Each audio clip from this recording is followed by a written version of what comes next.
សួស្តីអូនសួស្តីបងអូនមានអតិថិជនក៏សួរថាសម្រាប់ក្រុមហ៊ុនយើងហ្នឹងគឺមានសេវាកម្មដំឡើងខ្នាតម៉ាស៊ីនទឹកសុទ្ធអត់ដោយសារតែបច្ចុប្បន្នហ្នឹងគាត់មានម៉ាស៊ីនទឹកសុទ្ធរួចរាល់ហើយប៉ុន្តែ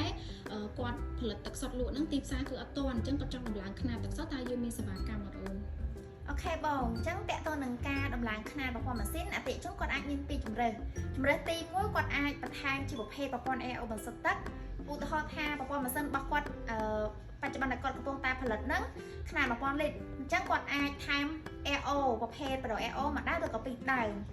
ហើយជម្រើសទី2គាត់អាចទិញជាប្រភេទតួម៉ាស៊ីនទឹកសុទ្ធតែម្ដង